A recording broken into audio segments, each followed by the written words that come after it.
Udumo kuNkulunkulu kweliphezulu nokuthula emhlabeni kubantu abathokozelwa nguye. Yakubingelela ubaba uNsibande ngithi uJesu Kristu inkosi. Sivumo lesi esasiphiwa inkosi yethu uJesu Kristu esisithola kwabasePhilip chapter 2 verse 11. uJesu Kristu inkosi. Ayangikuzwanga mina usho wena, asisho futhi uJesu Kristu inkosi. Ayike siyambonga uNkulunkulu uma sivuma inkazimulo yonke iya kuBaba ezulwini. Siyambonga uNkulunkulu ngakho konke, siphuma kwimpela sonto, siyabonga, siyamdumisa.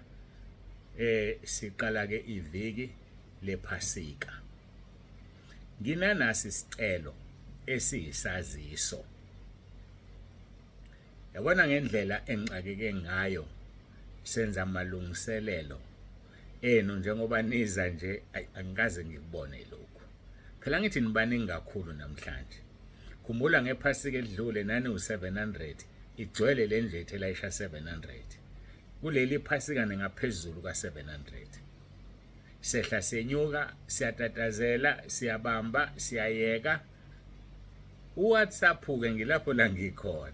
Hayi WhatsApp into endala manje. Hayi angazi nami ngizothini. So ke ningaphatheki kabi manje ngaphendulwa, ningaphatheki kabi. Ngoba isikhathi sika WhatsApp isona singekho. Yabona nje kusile ngiye kabili edolobheni. Ngiye kabili ngiyofuna namaphampu ngoba kunezindlu ezintsha esesizenzile, zafaka ama-toilet amasha nakho konke, kanti sinenkinga yamanzi kule ndawo. So ke kubiza ukuthi kube namathangi. Amathangi kawanawo amandla, sekufuneka amaphampu. Angiwatholanga kwathiwa amaphampu azolethwa, azofika kusasa ne-order. Kuyima efithwa. Ngibuyele futhi empangeni ngiyowalanda. Ngiye kabili edolobheni, abapenda abathi usuphelile upende, sathi ngithi ngiyahlala ngasukuma ngashona khona. Kahle hle ngibhizi noNkulunkulu nezinkonzo zePhasika. So ngithe ngibhizi ke nazo, bafika laba bazongiphazamisa bafuna izinto. Namanje ke bese ngiglued ngilalela sisebenza noNkulunkulu wasiyangikhumbuza ukuthi hayibo isikhathi senkonzo lesi abantu basilindile. Ngase ngikhumuka kanjalo ke phakathi kwami kwipresence kaNkulunkulu. Ayi mina ngakutshela nje ukuthi woza wena ngePhasika uzobe hamba ngenyawo zakho uNkulunkulu phela ukuthi ngeke bambone abaningi bozobona abambani. Ngingakuqinisekisa lokho. Angazeke ngiwaqamba manga mina ekhaya lezwi nasentabeni endlu kaJehova. Ngizobe ngiyaqala namhlanje uma uzobuyela emuva ngesonto ungazwange uzwe ukuthi uNkulunkulu kade ekhona. Hayi ngizobe ngiqamba amanga. So ke bafowethu uWhatsApp ngifuna ukusho nje ukuthi ningabhala, ngeke nginivimbe, kodwa musuyilindele impendulo. Kungenzeka impendulo zenu nonke niyoze nizithole emva kwePhasika. Kungenzeka nozinithole emva kwePhasika.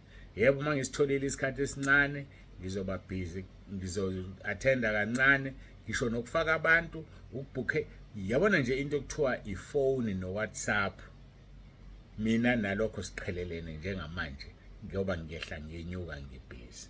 So ke ngithi angiyibeke nje leyo, uzoyithathela isinqumo wena ukuthi uyaqhubeka uyabhala noma ubhali, noma ngawafike u500 ama-messages ngomsombuluko ngoqala ngeyafika kuqala ngiwancenge kahle kancane ukuthi kungithatha iviki noma amabili angazi. Zithathele nje nawe isinqumo, kodwa ngithi anginitshele bazalwane ngizophinda ngenze enye iVN ehamba yodwa ngoba abanye abayilalela inkonzo, bazowalalela ama-VN ngomafushane, abanye abafuni ama-VN amafushane bafuna inkonzo. Yikho ngithi angikusho nje enkonzweni ngizobuye ngiphinde ngikusho futhi. uWhatsApp bafowethu ngiyowuthinta nje ngaleso sikhathi, kodwa ngisele emuva kakhulu. Ngigcine ngifaka abantu ekuseni, ngigcine ngifaka abantu khona engibakweletayo abanginikelile okweshumi ufuna ngibafakele imikhuleko. Mangilithola ithuba ngizofaka imikhuleko, kodwa ngicela nje ukunitshela ukuthi bafowethu ngibambeke ngendlela emangalisayo. So uWhatsApp nje ayubonge mawuthola impendulo. Ngiyabonga ke, bengifisa ukudlula kulokho. Bengifisa ukudlula athi thina esikhulekile sangena emkhosini ka14 days. Sathi sifuna leli iPhasika lengafani namanye amaPhasika. Angithi unjalo uyaphendula phela phela ukungafani kwalo kusiqala phansi kuma preparations kuze ekulaleni kuze ebuningini babantu kuzofika ezweni kufanele yonke lonto ihluke ukuze ihluke sithandazile angithi sithandazile hayiye ngiyabonga ngiyajabula ngoba niyavuma sikhulekile so umkhuleko wenu ke uyaphendula mawuphendulwa ke izinto azizofana izinto azizokwenzeka ngendlela efanayo zishintshile nje kakhulu so ke kulimala abani WhatsApp kodwa kungalimali ngoba kulimala konke no YouTube akukho kungalimali konke nje lokhu okuyi social media ngoba isikhathi asikho anginasinqe asiguqeke sikhuleke siqhubeke nenkolo inkonzo nje iyona into enizoyithola ngoba namanje ingikhumbuzile inkosi hayibo faka inkonzo so kusho ukuthi inkonzo nizozithola isikhathi salokho okunye singezubabikho uJesu Kristu inkosi mhlambe manganihlephulela nje ngigcina ama messages ami ebheke ku70 njengamanje so uzobona ke mawuqhubeka ufaka ukuthi ueda kuphi so mase ngiphinda sengiqala ngisebenza ngoqala kuleya ya ngize nawo nje kahle onke ayikho yobe isemqoka kunenye okhuluma into ayijahile azi ukuthi hayi iyoziphendulwe nini ngenzeka ngesonto elizayo sekudlula iphasika kodwa inkonzo zona nizozithola hayi inkonzo zona yona into ezofakwa angena ama messages ngiwabuke nje ngoba vele sengiqalile ngiyawabuka siyambonga uNkulunkulu kakhulu siyamdumisa ake siguqe sikhulekele inkonzo yethu uJesu Kristu inkosi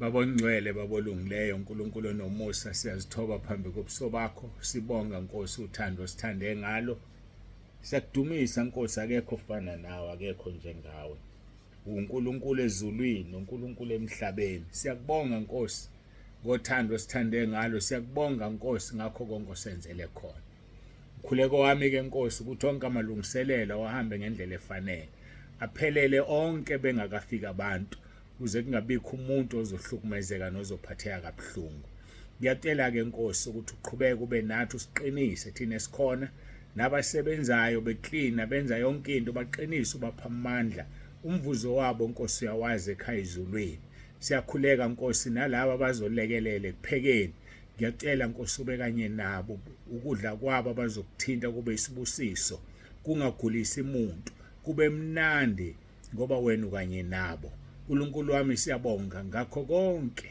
ithini esithandazile sacela usuyaqala uyaphendula qhubeka ke Nkosi qhubeka uNkulunkulu wethu sipha amandla okukwenza konke okufanele okuphathelene nephasika namanje ke Nkosi ngiyacela ube nathi kule nkonzo ukhuluma uzambule uJesu Kristu inkosi amen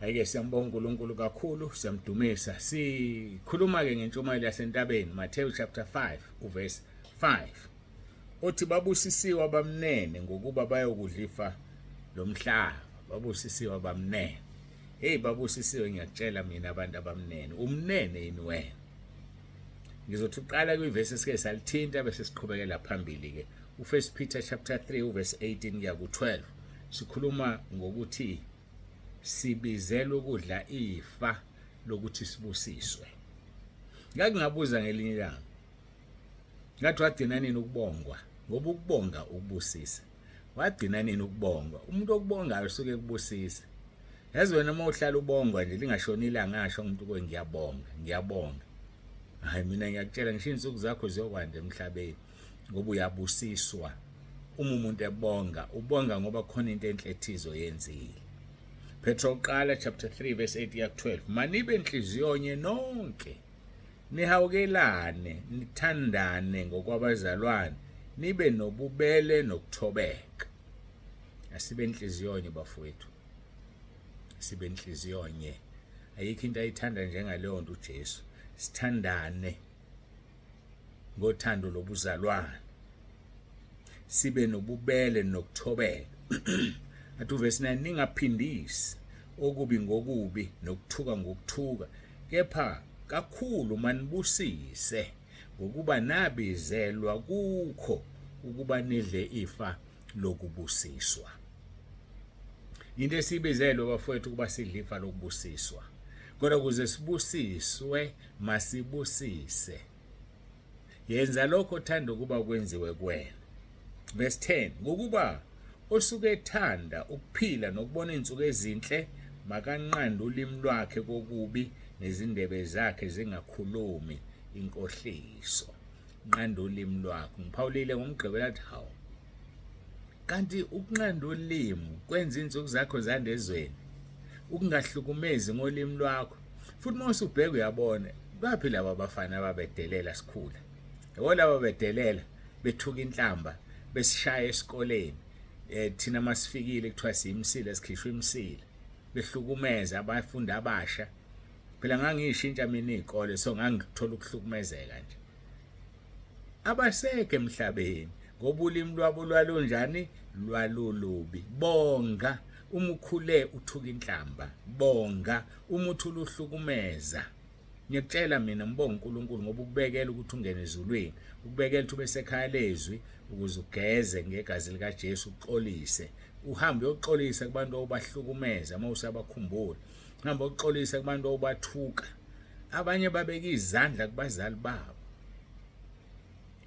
Wamshaya umzali wakhe. Akhathaseki ukuthi wamshaya ngasiphi isizathu. Akwazi ukuthi ushaya umuntu wakuthwala 9 months. Wakuthwala 9 months umbeka isandla. Isiqalekiso esinzima kabi leso. Yikho impilo yakhe imile nje. Yikho kungalungi lutho kuwe. Vuma isono sakho zihlanze egazini lika Jesu. Noma ngabe ukusiphi isimo umzali, noma uyadakwa alale phansi azingcolise. Awukwazi ukuthi ukumshaya. Awukwazi ukubeka isandla phezulu kwakhe. Umzali wakho lo. Vele ngathinta leyo nto umoya wami walimala umoya wami ngoba kunabantu abashaya abazali. Kunabantu abathuka abazali. Kunabantu abathethisa abazali. Uzoncipha insuku zakho. Zinganciphi kube ukuphela ugcina esihogweni ushe. Ube izinkuni zesihogo. Kubaswe ngawo ukuthi isihogo sivuthe kakhulu ngoba ngeke ufe. Bethu yakhona ifi. Hayi ngiyadabuka. Asiqhubeke uthi verse 10 ngokuba osuke ethanda ukuphila nokubona izinsuku ezinhle makanqanda ulimi lwakhe kokubi nezindebe zakhe zingakhulumi inkohliso. Ungaqamba manga. Umuntu omqambela manga uyambulala umenza isilima. Uyambulala ithi iBhayibheli othi isilima komunye umbulele. Verse 11, amakadede lo muntu ebubini enze okuhle afuna ukuthula kujonge ngokuba amehlo enkosi aphezulu kwabalungileyo izindlebe zayo zikukho ukunxusa kwabo kepha ubuso benkosi buphezulu kwabenza okubi. Kulama verse sibonisa izimpawu nezinto okufanele azenze ofuna ukudla ifa lomhlaba. Angiphinde.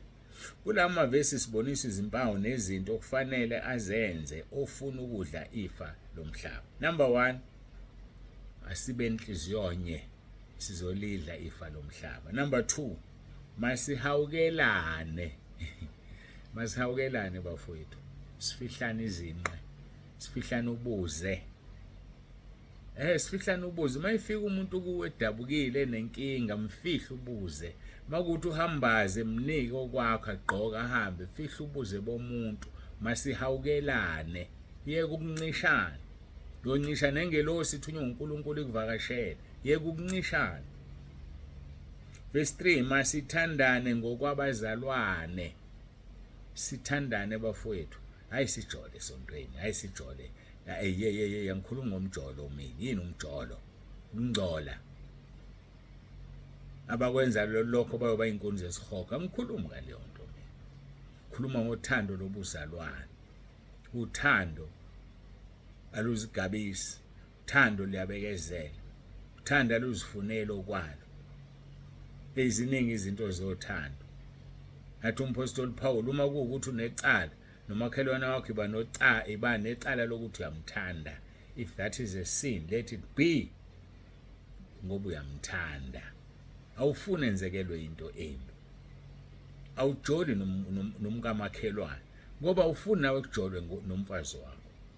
Uma wakho wakwenza kubi kubi vuma isono sakho ikho impilo yakho izoma nje hamba uhlakaze imshado yabo mingaki imshado oseyihlakazile mingaki imshado oyihlakazile hamba uyigaxa kubantu abashadile abanye bazoba nesibindi athi ngiyithanda indoda eshadile ngoba ngiyazi ukuthi uma ingekho phambi kwami ikumkayo ukuthini nje lokho ujabuleke mayifikileke kuyishiya umkakhe ngale uhlukumeze omunye umuntu hayi bafowethu ake sithandaneni musumhlukumeze omunye umuntu noma ngani nomhlukumezi uzowuthola umvuzo walokho enizoqala kulomhlaba sikhuluma ngabayodla ifa lomhlaba uzolidla kanjani ifa lomhlaba umhlukumezi hayi ngiyazi lento masibe nobubele lisho njalo izwe asibe nobubele bafowethu kindness iba nobubele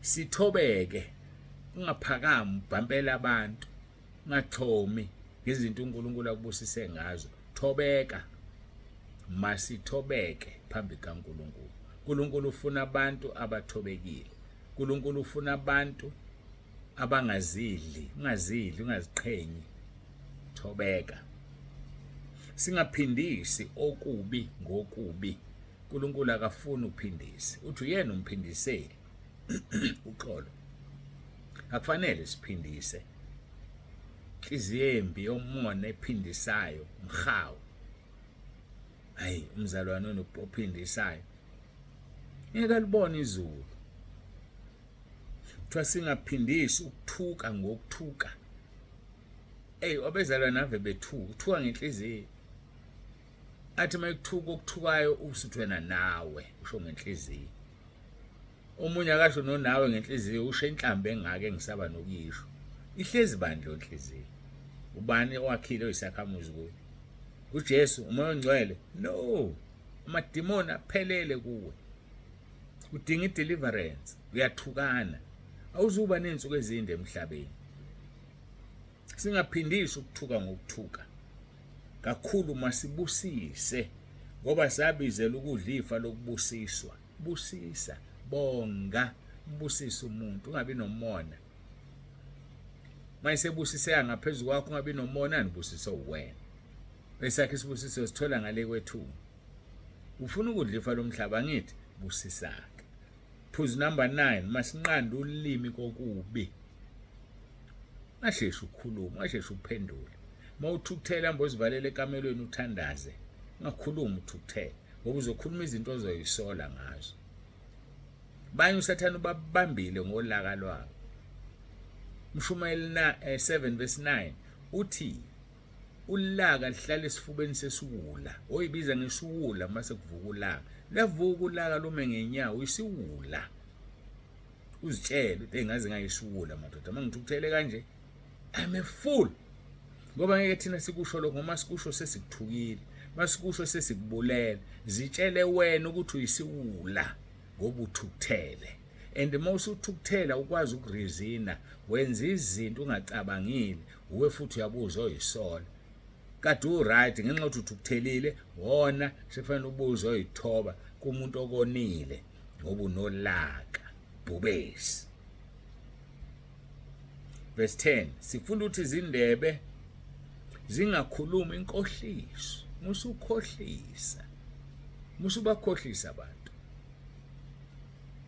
abanye ngenxa yokuthanda imali bayakhohlisa ngenxa yokulandela ibhodwe eliconsayo bayakhohlisa nje kufana nalento leyamabhanoyi lezi ezikimi lezi khohlisa abantu awukhumbuli becishe bekubulala becwilile emalini zabo musukhohlisa abantu yeka indaba yesikimi esidala ukuthi usheshe ucebe ngoba ufuna ukudla ifa lomhlaba yenza izwi likaNkulunkulu lizwe ulenze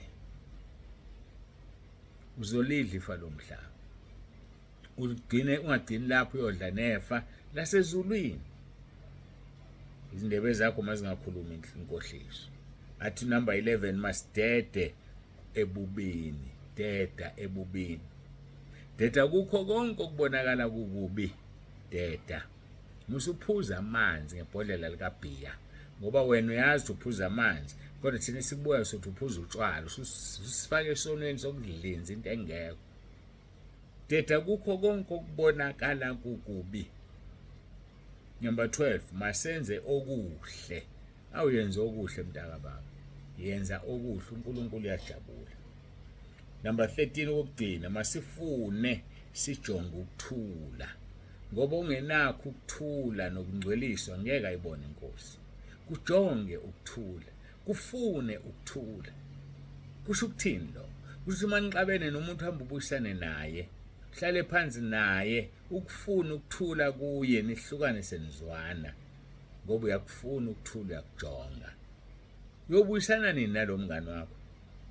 Awumtshela ubuyisana nini? Kade nizwana namathe nolimi, waqambela amanga, wamduba uthukuthela namagqubu. Mhlambe kade exolisa wathi ngeke umxolele. Wazi wathi hayi ngiyaxolela kodwa ayangikhohle. Ukuthini lokho? Ngeke ungene ezulwini ubamba amagqubu.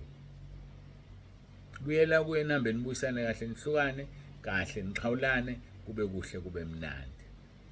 Ngoba ngeke ulibone izulu. Ngakho ke kufuna ukuthula ukujonge. Uma ke senza lezi zinto, umphumela yilo esifunde ngawo ukuthi amehlo enkosi azoba phezu kwethu. Ngoba aphezulu kwabalungile. 2, izindlebe zenkosi zizoba sekunxuseni kwethu ngoba zisekunxuseni kwabalungile. Kakhulu uma wenza lezi zinto uzoba mnene. Babusisiwe abamnene ngokuba bayokudla ifa lomhlaba. Uma wenza lezi zinto eziwu13 uzoba mnene bese udla ifa lomhlaba. Babusisiwe abamnene ngokuba bayokudla ifa lomhlaba. Bazolidla kanjani? Bazolidla kanjani ifa lomhlaba na? Ake ngiyibambeke la. Sithi bazolidla kanjani? Ngokugcinwa inkosi kusasa sibuka ukuthi bazolidla kanjani ifa lomhlaba. Babunsibande uthi asigoqe sikhuleke. Simbonge uNkulunkulu, simbonge uMoya oNgcwele. uJesu Kristu inkosi. Baba wethu osezulwini, uNkulunkulu wethu onomusa, siyabonga uthando, siyabonga izwi, siyabonga ukukhuluma kwakho. Ngoba uyasithanda, uyasitshela izinto ofuneka sizenze nongafanele sizenze. Mbusiseke ilona loyo lalelile lenkonzo. Mbusise ngimnikela kuwena uJesu Kristu inkosi. Amen. Siyambonga uNkulunkulu wethu kakhulu, siyamdumisa. Baba uNsibande uyavalelisa. Ngiyakuthanda lapha ekhaya uJesu Kristu inkosi.